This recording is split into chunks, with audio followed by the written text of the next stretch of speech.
Well, that song can only mean one thing.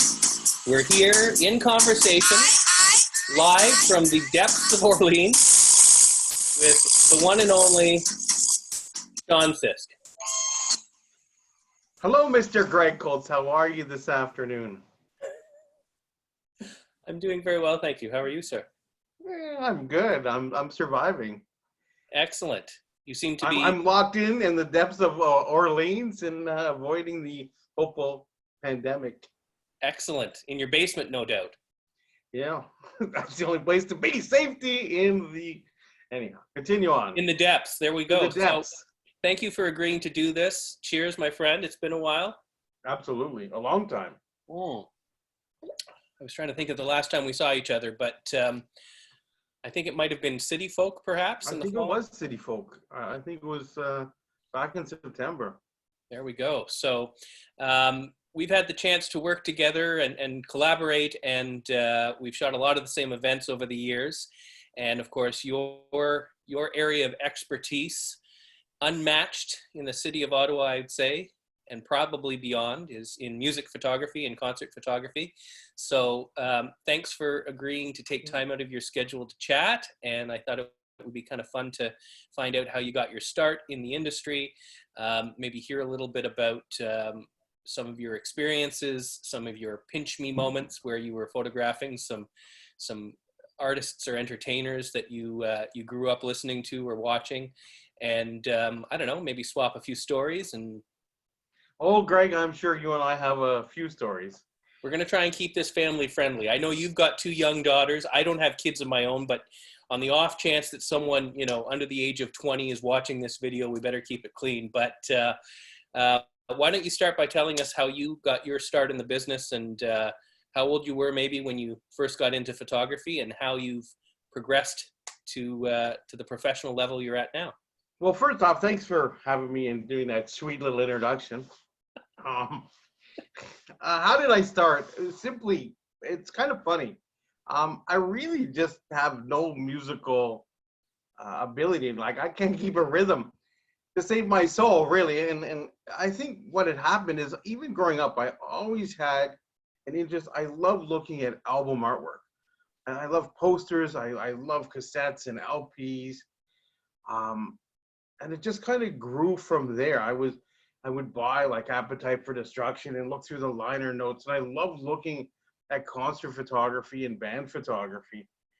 And not that I didn't have an interest to play guitar or bass, but I love watching live music. And I had a lot of friends in high school that were, let me hang out and hang along and take photos. And they kind of just went from there. In high school, I started shooting coffee houses, and I just went along and took photos. And eventually it led to somebody kind of eventually paid me. And before you knew it, I was standing on stage with the Offspring. Well, there you go. You and your camera, or you snuck on stage uninvited? No, and I think the thing that I've sort of always done is made relationships with bands and the artists. And I really think being a photographer, any kind of photographer, and you do it too with your Olympic stuff and your athletes, it's really, as much as we just take a photo and capture a moment, it's really building relationships and crafting that shot and getting to know them and being there to, because you have to feel music, kind of like a figure skater. It's that moment, when it's going to happen. Right. And it's being... And I think, honestly, to be a music photographer, you need to be a fan of music. You have to vicariously be that person on stage and how they would want to be seen. It's like what all the stuff you do with that amazing sports stuff. It's like Gretzky says with your sports stuff. It's about being where the puck is going to go. There's no point on shooting where it's already been.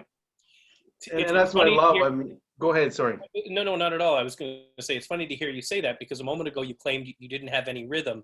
And yet, photography is all about rhythm and timing. And in your case, it's understanding, where to shoot, what the moment will be. In sports, it's about capturing peak action. but you know what? In concert photography, there's something to be said for that as well.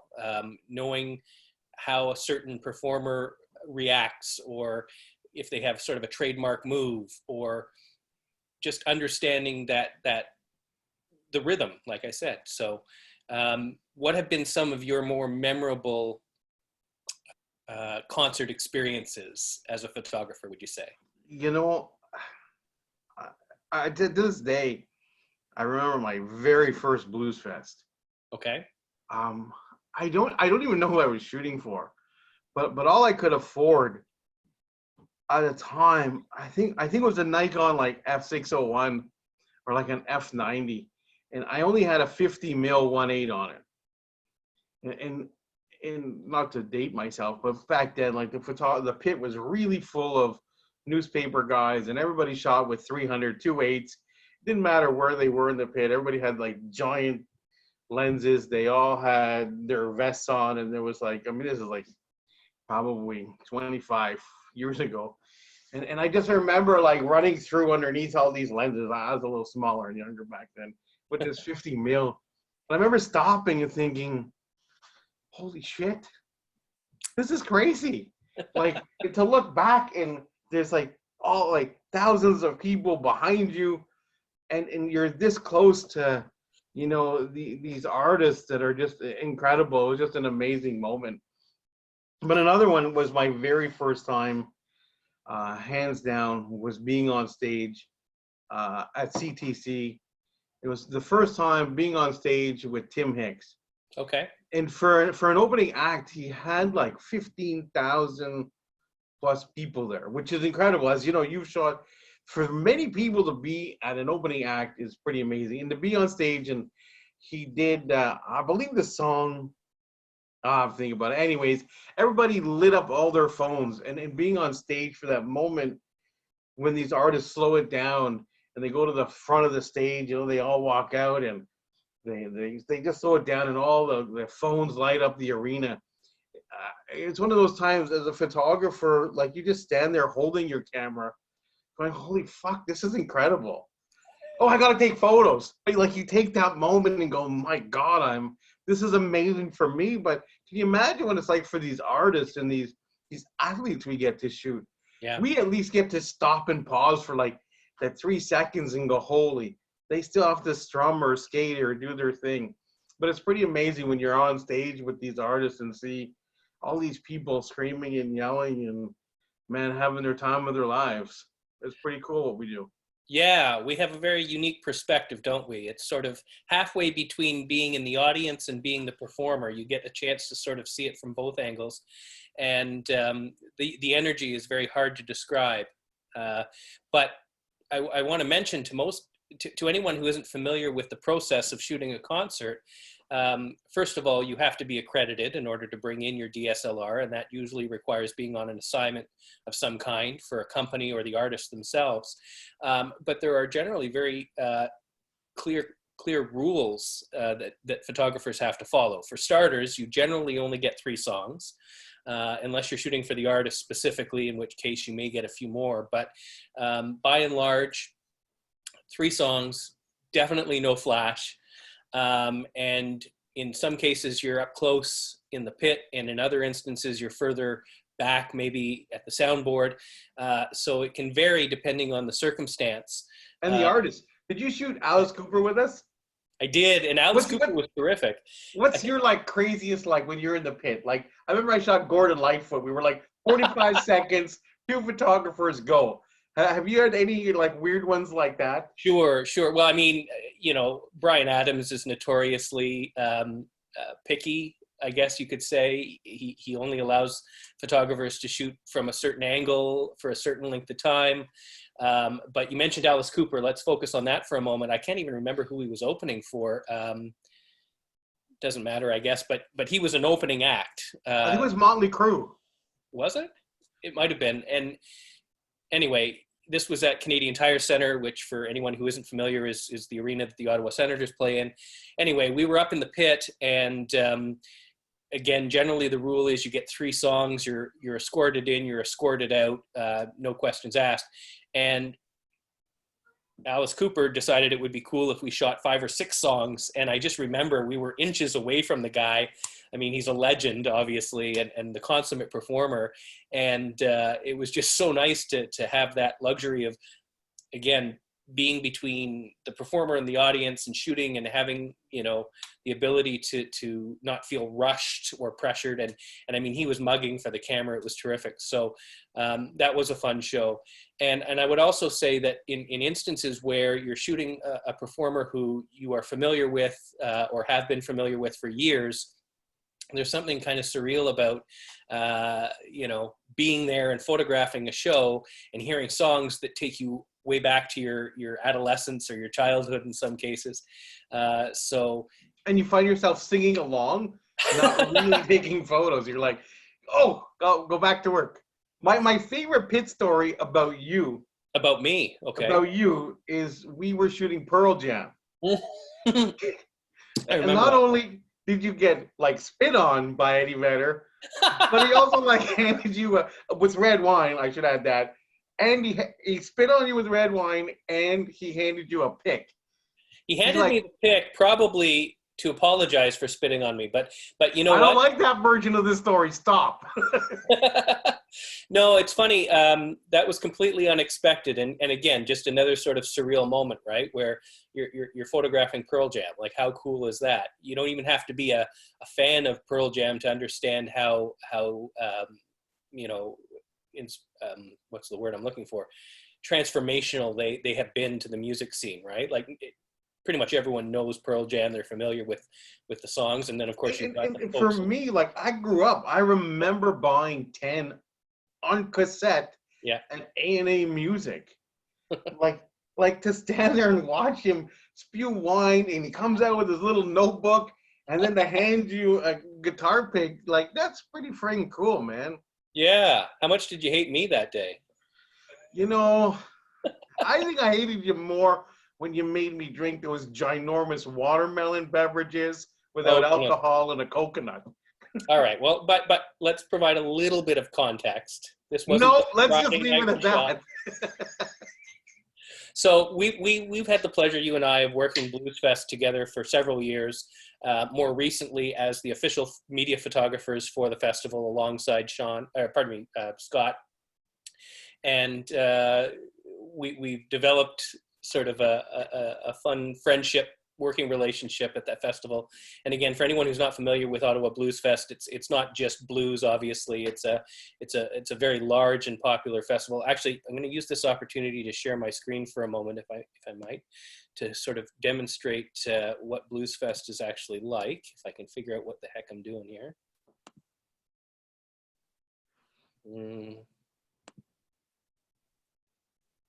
I think this is. We should have shown one of Scott's amazing photos of Blues Fest. Scott's the guy that we put in the lift because Greg and I are too much of a pansy to get in a lift and go 120 feet up in the air. Speak for yourself. In the middle of the night and take pictures of the main stage at the dark. Well, I'm not sure if he would give us permission to share, but let's do it anyway. I think I can find one of his photos probably faster than I can find one of my own. It was the banner on Facebook. Scott's amazing. Scott is amazing. And Scott Penner, for those who aren't familiar.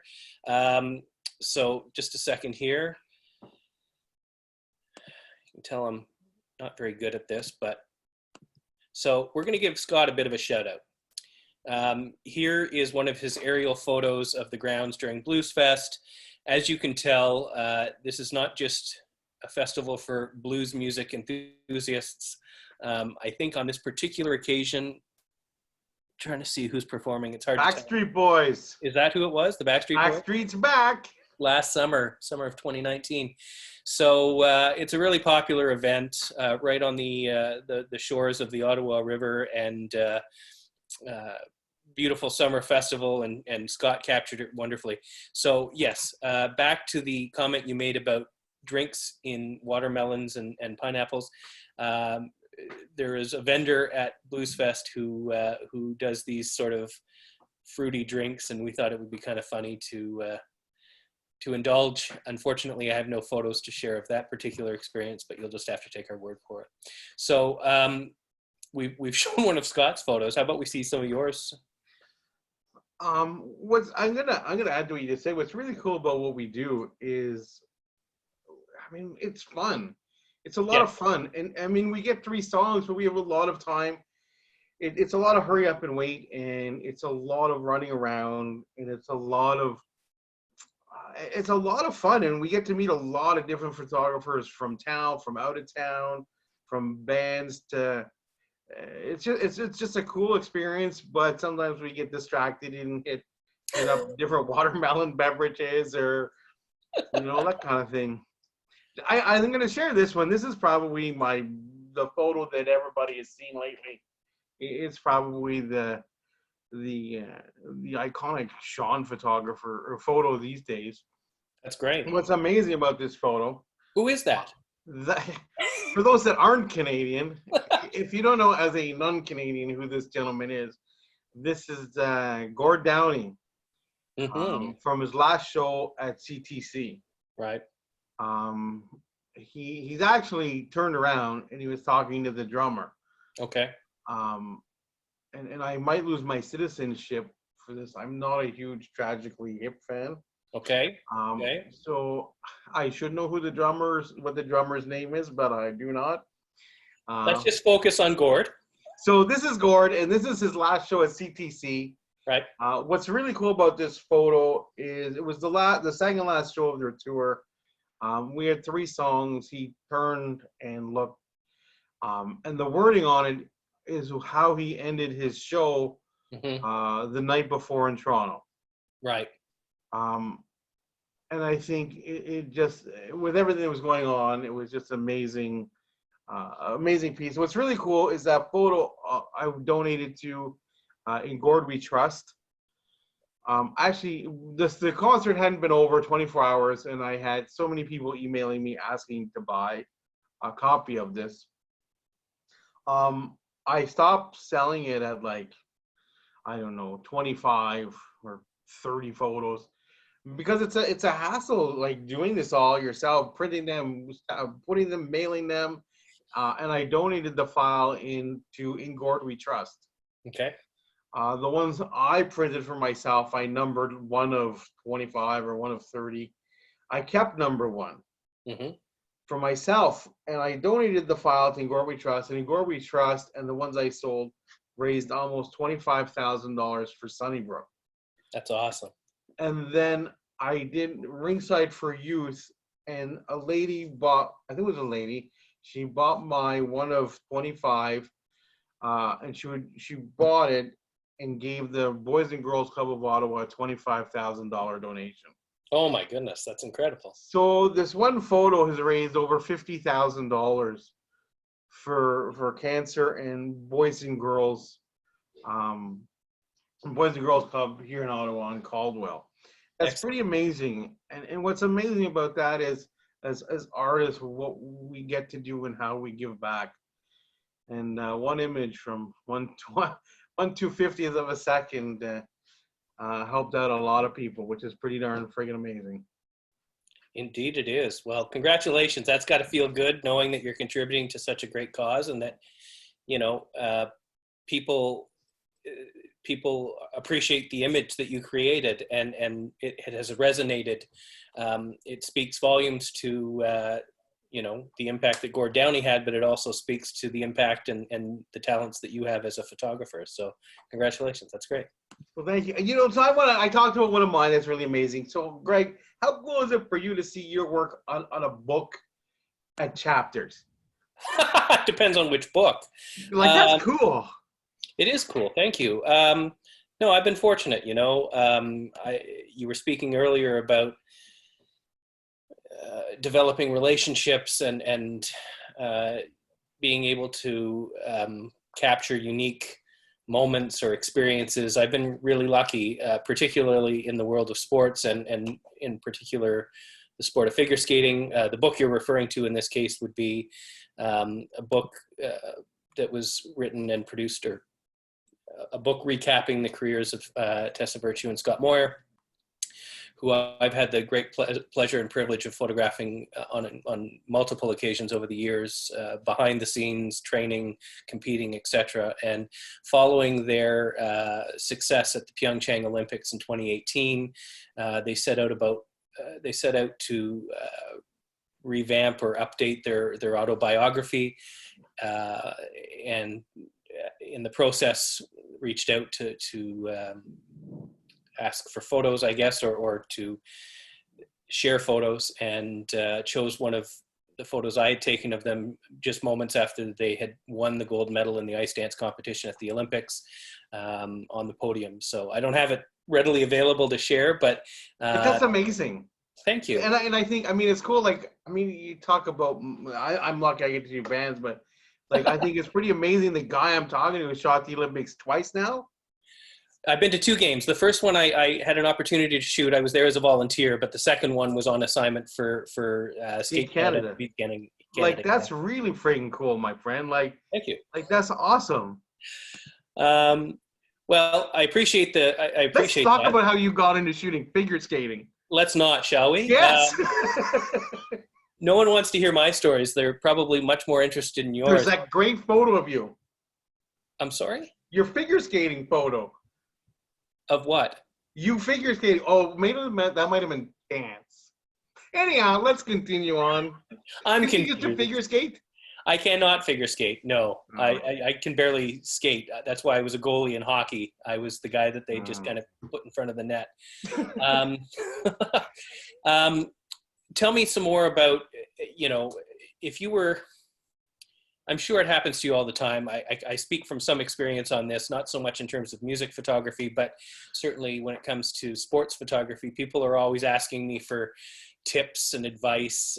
We also have mutual friends who at various times are approached and asked, what settings do you use on your camera and stuff like that. But I'd be very curious to know what sort of advice you'd give to someone who is interested in pursuing photography as a career. Again, I'm sure there's any number of people who love the idea of showing up at a concert and taking pictures, but it's obviously not that simple, and it does actually require, believe it or not, a certain amount of skill and know-how. What sort of formal training have you had, and again, what sort of advice would you offer to someone who's looking to pursue this? That's a really big question, and it's in a really strange time.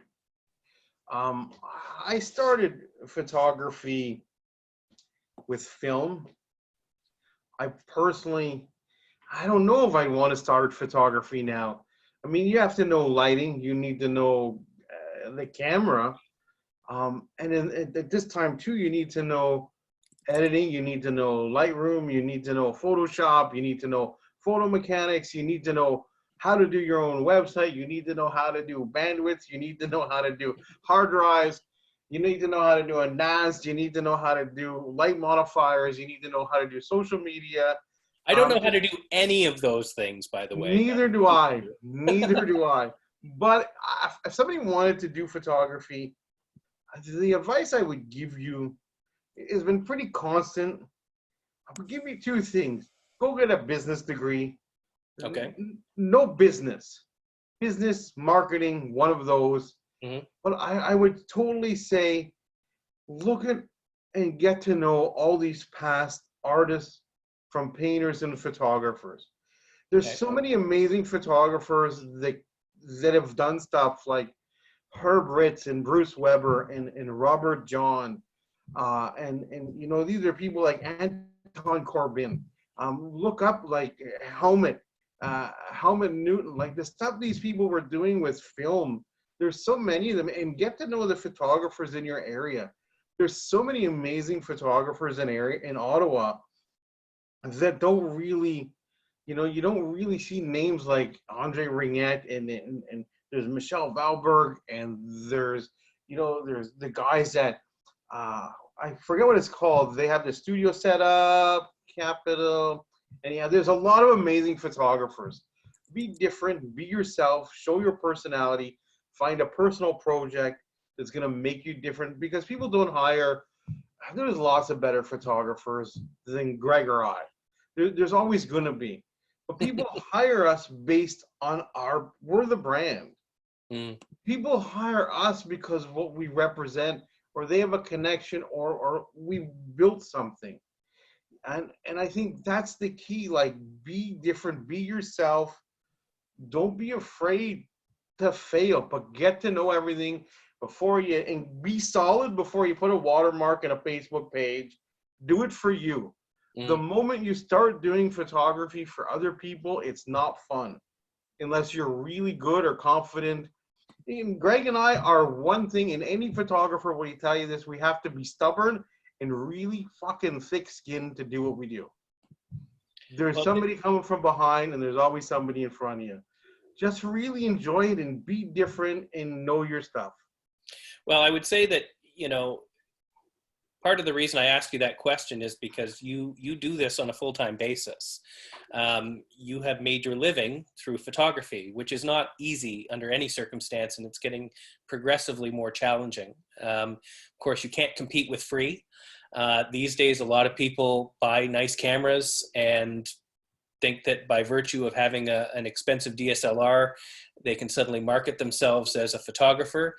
And truth be told, the way media has been changing, you don't have a lot of people these days who can make a solid living taking photos, because quite often traditional media outlets will now just sort of reach out to folks and say, oh, submit your photos, or you'll have people offering to shoot, whether it's concerts or sporting events or what have you, for free. And that's unfortunate, because it really does, it makes it hard, frankly, for those who are trying to make a living doing it. But it also, in many respects, dilutes the talent pool, right? And so for people like you who've had to work really hard, hone your skills, develop a solid business plan, and execute that, I hate to say it, but you're almost a dying breed. And so I really admire the fact that you've been able to succeed despite these challenges. I'm in a slightly different, arena, in that I do shoot to earn income, of course, but it's not my primary source of income. I have a full-time day job, and so I'm very cognizant of the fact that, there are people who depend on this type of work.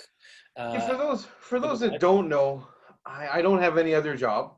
I Right. do straight up photography. Yeah. What's really cool about what I do is I'm one of the few. I do a lot of stuff for Bell Media. Yeah. And I'm versatile in that I do a lot of headshots. I do a lot of the stuff you see on billboards. I do stuff for CTV National. I do stuff for Magic, TSN. I also do a lot of covers for like Faces Magazine, Ottawa Life Magazine. But I'm a big believer of, I'm not always technically really good. We're never are. But I build a relationship with my subject. And you never want people to leave grumpy. They always need to leave like, that's awesome, with a smile. Like, what we do for a living is special. Like you said, I'm a dying breed. I hope not, but there's very few of us. But when people are done and they're finished hanging out with us, they need to go, that was a friggin' experience. It was awesome. You guarantee them that, that's for sure. But you're absolutely right. And you've said it a few times now, where really that human connection, that rapport with the subject is fundamental. And it's more than just standing there with a piece of equipment and snapping a photo. It's an experience. It's something that, you have to instill confidence and trust. People you work with need to know that you're not going to suddenly just publish something for the sake of saying that you've met them or what have you. If they are going to be unguarded, then you have to respect that. You have to protect that. And image for performers is at the top of their list, I'm sure, of things that almost anybody these days. I mean, such as social media, it's a very, very visual world. it is. With most bands these days, they're going to see the band before they hear them. That's right. Yeah. It used to be you would hear them on the radio. You'd be like, who are these guys? Now people will see it on social media and be like, yeah, they look this or that, and either click it or not. Yeah. And if these artists or clients, whatever, do not feel their best with us, or we're not putting the best out, you're never going to survive. Yeah. We need to be like, I remember I was reading a book by Axl Rose, and a photographer needs to be the sixth member of the band, the sixth. I realize some bands have four or five. Anyhow, the sixth member in the sense of we have to do what's absolutely best for our client. If we're not, we're letting them down. And I think that's where you're going to survive, that they trust that you're putting out their best foot. That's it. Well, trust is key. And again, maintaining that takes work, continuing to improve, continuing to deliver, being versatile, as you've mentioned. Obviously I can tell you're passionate about music photography, but in instances where there aren't concerts happening, or perhaps festivals are being postponed, you have to explore other ways of earning a living. And so you've demonstrated that. Obviously, you've mentioned some of the clients that you work for. I know you've done weddings, you've done all sorts of interesting shoots. We should probably wrap things up, but before we do, is there anything in particular that you are, I don't know, especially proud of? Something you've talked obviously about the Gord Downey photo. That one stands out, probably hands and feet above all others. But do you have any other photos you would like to share with us that just sort of either recall really positive experiences or things that you're really proud of? I see you've got a photo in the background there of Slash. Do you have? Are you able to share that one with us? I think We're doing. Did it share? There Not we yet. go. It's interesting because I think as much as we're artists and everything is, you're very watched in this line of work that we do now. There's been so many like amazing moments. I've been flown to the Dominican to shoot a wedding. I mean, I've stood on stage, like you were saying, with the Offspring in our earlier chat. I got to photograph Guns N' Roses. Like, how amazing, as a kid that grew up.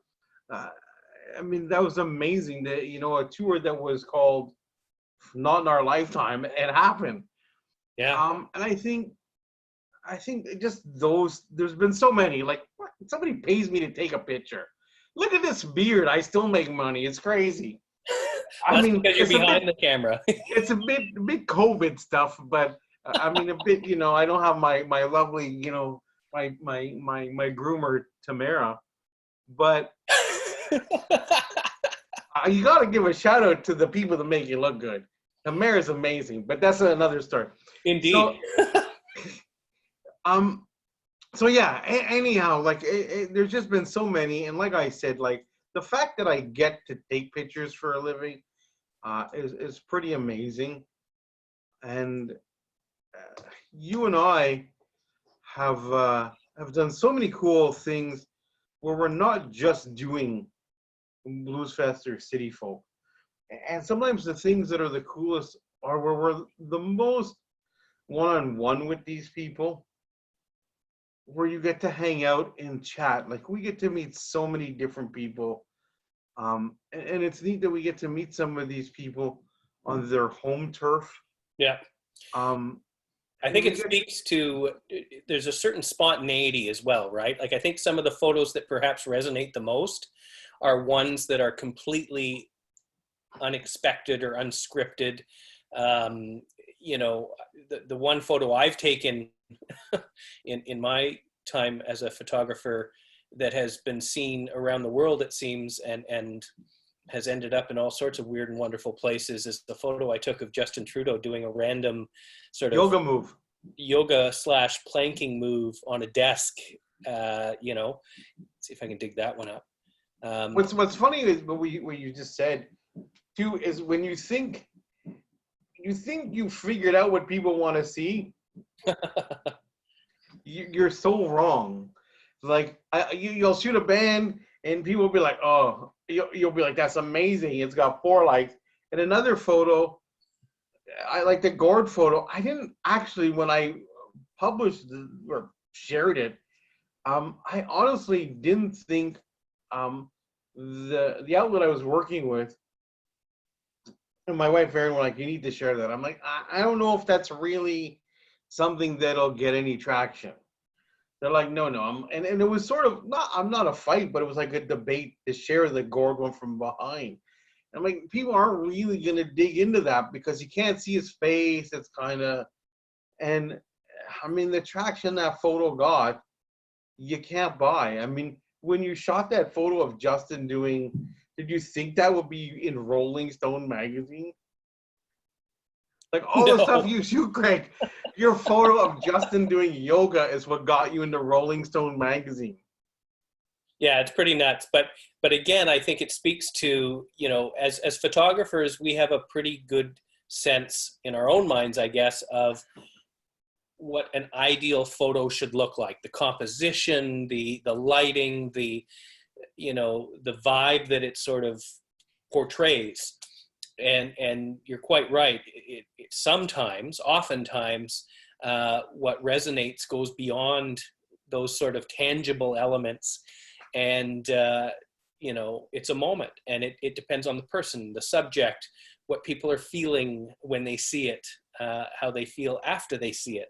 And in your case, the photo of Gord, I think what's sort of magical about it is that you look at it and you're right, his face is not the main attraction, if you will, because his face isn't in it, but you see the silhouette or the hat, the feather. I think the quote that you've chosen is perfect. The fact that it's black and white, that also gives it a very different look and feel, right? If you had shown us that same photo in color, perhaps it might not have been quite as striking. So all of those elements combined. And then of course, you know, in the case of Gord Downie, the guy was a legend and remains so. And so, you know, it's really quite wonderful that you were able to capture all of that in one single frame. And again, kudos to you for. You were at that show, right? I wasn't. No. In fact, one of my big regrets, honest to God truth, is that I also was not the world's biggest Tragically Hip fan. Obviously, I understood their attraction to so many people, but for whatever reason, the timing just never lined up. I never had the opportunity to photograph them live. And even Gord Downie, there were a few times where he performed on his own and never had that chance. So I do regret that. Conversely, there are a few bands that don't exist anymore, performers who've since passed. And I think of the Beastie Boys, for instance. That concert was incredible. Stone Temple Pilots, Queens of the Stone Age, who else? Jane's Addiction. There are any number of bands that the world will never see perform live again. And to have captured some of those moments is pretty special. So even if the photos themselves are not, you know, the best in the world, or may not gain that sort of notoriety, I feel very fortunate to have captured some of those moments along the way as well. So my band that I got to photograph yep. that like was just amazing was Guns N' Roses. Of Okay. all your bands, what was like the band you were like, oh my, I can't believe it? You know what? I'm really glad we had the opportunity last year or the year before, I guess, of shooting Foo Fighters. I'd been to a few of their shows before and didn't necessarily think I would ever have the opportunity to photograph them. And for me, that was a really cool one. Seeing Dave Grohl perform at Blues Fest a couple years ago was pretty awesome. Again, I'm not sure I can pinpoint why exactly, but obviously there's a tie-in with Nirvana as well, and you know, they were such an influential band growing up. You know, And he's the epitome of a rock star. Oh, absolutely, and there are so few of those left now, right? So seeing that was pretty cool. You know, the other thing, I guess, when I think back on all of the shows I photographed, and I think, well, I certainly haven't shot as many as you have, but I would say it's in the hundreds. Some of the bands that you didn't even know existed, and then you saw them perform for the first time, and they blew you away. And I think of Greta Van Fleet, for instance, as a recent example of a band that I had I'm embarrassed to admit it, but I remember asking somebody, who's this Greta Van Fleet person? Is she any good? Thinking that it was an individual and not having any clue, not having done any research. And then watching those guys come out and just blow the house down. Like, it was crazy good. And yeah, so, you know, when it comes to shooting a festival as opposed to a concert with a headline act, sometimes the best photos or the best overall experiences are the ones you're totally not expecting. Bands that you may never even have heard of, where you just watch them and go, this is great. You become a fan almost instantly as a result. And so that's been a lot of fun. You know there's artists we've watched, and I'm sure we've said it, we're gonna, because we've shot Blues Fest together, I would say for at least almost 10 years now. Yeah, probably. Yeah, not for the festival specifically, but for other clients. Yeah, And I've lost track of how many years it's been, but it's been a while. for all those watching, that's a lot of beer we've had. Another story. But there's been artists that we've watched, and I'm sure we've looked at it or looked at other photographers, and we've all had that, like, holy crap, we're going to see them on a main stage way later in the day. And it's very, very cool the number of times that we've seen artists where being the photographer and the house photographer, we go take their photos and there's nobody there. Yeah. I remember seeing the Beaches play. Oh, yes. A side stage. And honestly, I think there was like more photographers for these ladies than anybody in the stands. And they were up at 2 p.m. Like 2 years later, the Beaches are everywhere. They played a full house at Bronson Center. They're all over. And it's really cool to be part of something. And these bands play like it's a full stadium, and it's 30 degrees out, and it's, you know, just us. It's just, you gotta love it. And it's amazing that more people don't show up early for this stuff because it's special. Well, and, you know, part of our role, I guess, as photographers is to showcase that. I mean, maybe not as performing artists, but as visual artists, we have a role to play in capturing those moments and sharing them with the masses. And that is a very rewarding and fulfilling experience for those of us who do that. So listen, dude, this has been awesome. Thanks so much. Where can people check out your work if they want to see more photos, and how can they get in touch if they want to, I don't know, enlist you to photograph their band or their event? Well, I think the best place these days is check out, you know, Instagram, Facebook, all the socials, Sisk Photo, Sean, S-A-N, Sisk, S-I-S-K. I have a website, Sisk Photo. It's actually going to be a new one soon. I'm actually redoing it. I don't think I've redone my website in like 7 or 8 years. Well, there hasn't been a pandemic in at least that long, so apparently now's a good time. Oh my goodness, you have no idea. You know, I know it's kind of a dark thing, but with twins and being self-employed and my wife working, yeah, not getting up and getting up a little later, I have a bit of time. It's been kind of nice being locked in my house. So, Greg, I want to say thanks for doing this. This is amazing. Thank you for having me. Oh, great. Yourself, man, keep shooting. Your stuff's awesome. If there's anything I would give you advice, Greg, is enjoy it and quit selling yourself so short, because I love you, man. You're really good at what you do. Well, thank you. I appreciate that. And you look sexier with a beard. And what's that? Sorry? You look sexier with a beard. I would? Dude, oh, I would need this pandemic to last 10 years to grow a beard that comes anywhere. I'm willing to wait. I'll wait for that. All right, brother. It's been great. Cheers, bud. We'll catch you on the downside. Give my best to Aaron and the kids, and we'll talk again soon, okay? Thanks, dude. Don't hang up.